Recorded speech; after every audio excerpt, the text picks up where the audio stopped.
Today, we are talking about money, money, money, and how to flow with your finances with Victoria Sexton on Set to Love. You can live a life in flow where your deepest heart's desires become reality. You are here to contribute through your essence, fall deeper in love with your life and the journey that you are on. Take what works, ditch the rest, and always stay set to love. Thank you for being a part of this community. We're all designed to live in flow. So let's go.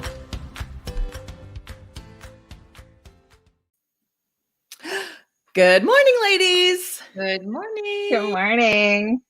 Welcome, Victoria, to our show. I'm so grateful to have you here.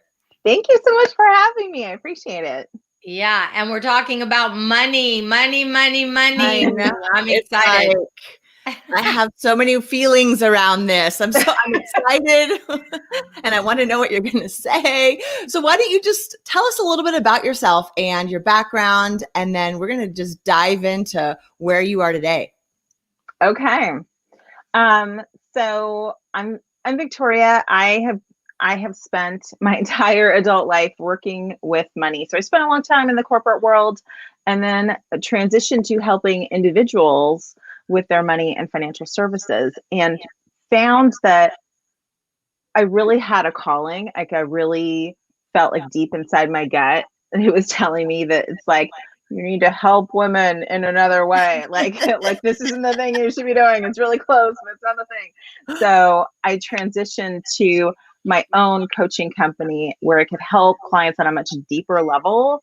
And part of that for me is, as we were talking earlier, like combining the woo with the money, because your money is not necessarily separate from everything else that's going on in your life, including, you know, your beliefs and your spirituality and like your relationship with God and all of that. Right. So right now, what I'm talking with clients a lot about is how to make your money effortless, because after a year of COVID, I think that we're all just tired. And I think that we want to I think having things easier in our life is super important. So that's what I've been helping with my clients about, is just making things easy, making it effortless so that you can get on with your day. You can go do the thing that you love to do. And that way you're not stressed about your money. So what does that look like to you? So when you say ease with money, is that your feelings around it? Is that how you manage it? Like, what does that look like for you with a client? So there's a couple steps to that. So there's, your money mindset. First of all, like, mindset's really super important. I think it's as important as the rest of the things that you do with your money, that like having a savings account or whatever the practical things are. And then next is having a system that works for you. So like, for example, I am very disorganized. So I know I have one central location for financial papers and for electronic stuff and all of that. So setting something up that is going to work for you. And then also part of that is your habits, and leading to, I call it your roadmap to wealth. Like, what you do today shouldn't necessarily what you should be doing 10 years from now. As we grow and evolve, like, so should our money. And my last step in the process is embracing your inner wealthy woman, because I believe that there's this wealthy woman inside of each of us, and she's just dying to come out. Well, I have a question, Victoria. What about the person, especially with COVID right now? What if I came to you and I was literally just panicked about, how would you help me to change my mindset? I have, let's say I have 3 kids and I lost my job, and, there's just not enough. And, right. And I'm scared. I'm really scared. What would you tell me to do from the start? How would you get me to change my thinking a little bit? I think one of the easiest things that you can do is to just get a journal or a couple pieces of paper and carry them around with you throughout the day and write down the things that you tell yourself about your money. So if you make a comment about your money, like a lot of times we say things to ourselves like, I can't afford that, or I could never buy a Mercedes, or like whatever the things are. Mhm. And so I think that inner talking to ourselves is really important. And it's important to write it down first so you see what those things are. And then when you recognize it, then you have the ability to change it. But like that, I think is super important. Like how we talk to ourselves about our money, because sometimes we talk trash to ourselves, and that's not going to help us at all. You're so right about what- that. I think what I heard you say though is basically don't focus on what you don't have. Mm. Absolutely. Right? Absolutely. And, getting back to an abundance mentality, I think it's super hard to live in an abundance mentality when you are struggling. And I have been there myself. And we could spend another 15 minutes talking about that, that whole thing. But really, like, trying to be thankful for what you have, leaning into your gratitude, and also at the same time trying to focus on that abundance. Like that's all stuff that we talk about from the get-go in terms of mindset. Okay, so my question for you is, let's say like I'm working on that, like even just right before this, I said, I'm not good with money. And then I'm like, there I am saying it again. Like if I say that, then yeah. And then Shelly's like my cheerleader, like, that's not true. You are good. You're generous. Which I love you, Shelly, so much. Thank you. So supportive. So let's say like, maybe it's not so much that I'm not good with it, but I have this like lack mindset for whatever reason, from my childhood. I don't know where it comes from, and I'm working on it. Right. So what'll happen, I don't know if anyone else struggles with this out here, but let's say some abundant thing comes in like, wow, I just got this extra $1,000 or whatever. And I see all these pots that want that money. And I'm so afraid to move, and I'm so afraid to put it in any of them. And so I just sort of sit here for a second and I don't know what to do. And which way do I go? And what's going to make me feel better? Do I just put a little in each bucket? Do I just pay something off? But then I worry, well, if I do something with this, then in a month when my transmission goes out, or in a month when I got to pay rent again, or whatever, like those priority things that absolutely have to get done, you got to keep the power on. I worry about like what's next, especially as an entrepreneur and someone who doesn't have that regular paycheck. I think when you have that regular paycheck, there is some security around that. But as an entrepreneur, you're always like just looking, and trying to figure out like, okay, what's next? And you don't have that maybe constant. I'm totally just rambled, but what would you say to someone if I was a client who just did that? Okay, you're like, Eva, take a breath, and then what? Wow, that was a lot. Okay, so what would I say first? I would say first you need to pay yourself. So everybody has a number that is going to make them feel safe and secure. So I'll just give you my number. For me, and it's not always there, but having $10,000 in savings makes me feel warm and fuzzy. And I know that that's my number, and I try to make that my goal, because I figure if everything if everything falls apart, like we got a couple months worth in there, and like we can make it all work, I would say to find out what your number is, because I feel like that's really important, especially as an entrepreneur, to feel secure in your money. Because you're right. I mean, there's like a 10,000 like bills and things you could, use to invest in your business. But the first thing is you, and making sure that you feel secure. And then the second thing that I would do is to follow your gut. So whatever your gut's telling you needs to be paid first. Mm-hmm. That's what I would look at.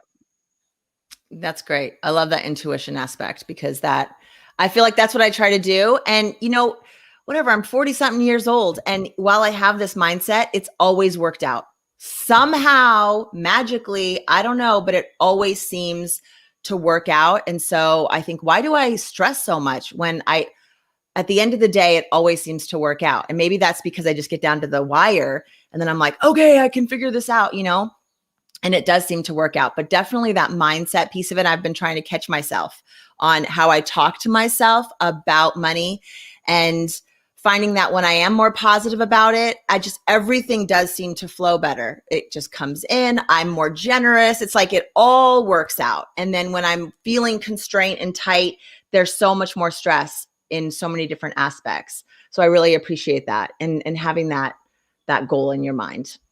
I have to tell you though, and put my little 2 cents in. I Yeah. would say one of the things that I would do if I were you, Eva, is wherever your source is that you can get money that you owe, I would be keeping that in good, like wherever you can pull from, pay that back, because as often as you may need it, at least you keep filling it back up, and you have the security that that's somewhere that you're safe. Let's say you don't have the 10,000, but you have a credit card or something that can give you 10,000. It's almost the same, not as good, but it's almost the same. So at least if you're paying back what you're paying interest on, and do the second best thing, which is pay back where you get that security from.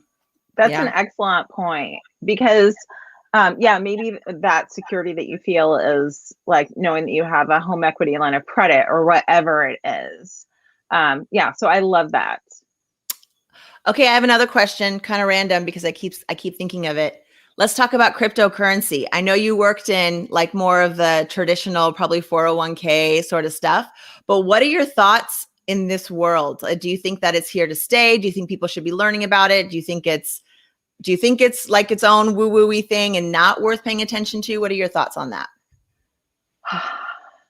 You know what's funny about crypto is for years. Okay, so how I learned how to invest is my dad was a financial consultant who did not know how to have a girl, right? He didn't know how to like have girl conversations with me. So he taught me about the stock market. Like that's how I learned to invest. So for a long time, I've been just like regular stocks and mutual funds and like stock market's my jam, right? And I love that. And so when my husband, I want to say like 8 years ago, was like, I think I want to get into Bitcoin, I kind of laughed at him. I'm like, okay, hon, but lately I've kind of been going, okay. Yeah. So it's interesting. I've been doing my own research on Bitcoin specifically, but there's some of them that I just don't get. Like, and I'm sure there's someone out there that's like, this lady's the wackadoodle and doesn't know what she's talking about. Probably in regards to crypto, but like Dogecoin, even the guy who created it was like, yeah, this is kind of a joke. And I sold all my, was it Dogecoin? Yeah, I think that's what it's called. Like I sold all of it like, years ago. I don't even have anymore. So I don't know. I think if it's working for you, that's fine. As a former advisor, my only concern is getting into investments that don't have anything behind them. They're like the fancy term is derivatives. So you're not actually buying like a stock, you're buying a piece of the company. Right. But with derivatives, you're just buying like paper. So I don't know. That's a really long way to say I have mixed feelings about it, but I think for a lot of people it works for them. Okay. Yeah, I'm like a maybe. I think a maybe. I don't know. You know what fascinates me about it? And like I did like the 4th grade project on stocks where you'd pick a few penny stocks and follow them. And what I appreciate about stocks is it feels safe, but it's also so slow moving. And just over the last 6 months, as I've been learning about crypto, it's so volatile, but it's also so volatile. It feels like you're in Vegas, like one day you open and you're like, oh my gosh, I just made $3,000 today. And then like the next day you're like, I'm down 500. So it's so wild. It feels like the gold rush, like the wild, wild west. Totally. Wild, wild west. Yeah. Yeah. But like, it's also, what's going on there. I really think though, when you get into stocks, especially if you have money issues, there's no quick fix for anything. And you don't invest money you don't have, because there's a possibility of loss when you put it even into the regular stock market or whatever. So you need to be smart about what money you invest. Be willing for it to just be like a shot like you were in Vegas. You know what I mean? So of course, Eva, you and I both know we're both into the crypto. My husband loves doing it, but we started out with just $500 because that was what we could afford to just lose. Yeah. And I don't think you should do it until you have a little bit of extra money to play with like that. And then hopefully you get something that's great. Absolutely. I mean, I think of it all as an experiment, right? Like, well, we'll try a little bit and see how it works, you know? So yeah, but yeah, I right now, especially with how the stock market's been super crazy the past year, I still say like to me, it's the long game. You know, Yeah. I wouldn't put anything in the market that, like me personally, I don't put anything in the market that I want to get cash out of like in 6 months, because you just don't know. Like you don't know. Yeah. That makes sense. Victoria, this has been such an amazing conversation. I feel like I could talk to you for like another hour about all of this. Do you have any like final pieces of advice around, especially like, let's go back to like that woo and what did you call it? The woo and the woo and the wealth. The woo and the wealth. Yes. Brilliant, brilliant, brilliant. Any final pieces around that piece of it? Like, I just love that you came from this very, I don't want to call it academic, but that sort of background. And then you kind of got into the spiritual side of it and put the two things together. So anything that you want to leave with our audience before we leave today? Yeah. So if I could tell everybody in the world one thing, it would be that the situation where you are today is not necessarily where you have to end up. And because a lot of people, like I've been reading a lot of statistics, and actually like 25% of all Americans are having a hard time paying their bills. So this doesn't have to be the end point. And I want to leave people with some hope that things can change. Your situation can change. You can do it. And that is possible for you. I love it. Where can people find you? They can go to victoriasexton.com, or they can join me on my Facebook group, Wealthy Girls Club. You just search Wealthy Girls Club is right there. And I have free classes and, you know, other shenanigans on my group that we do. And yeah, I would love to connect with anybody. That's awesome. Thank you so much. You've really been great. And I love you give me that warm and fuzzy feeling about somebody that I would trust right away with helping me with my life and going forward with money. So thank you so much for today. Oh my gosh. Thank you so much for having me, you guys. You've been like a ray of sunshine in my morning. I appreciate you. Our pleasure. I was going to say the same thing. I love your energy. You never know, we never know like what the people are going to be like when they come on, but we just happen to find we attract in amazing people. So thank you so much for being here. Don't leave yet. Let's just say bye to everyone viewing there. Thank you guys so much for being here today. We are Set to Love. If you have questions or you want to connect with any of our guests, you can always email us, set2lovepodcast@gmail.com. We're here weekday mornings. Love you, best friends. Love you too. Hit the bell, everyone. Hit the bell. Hang on, Victoria.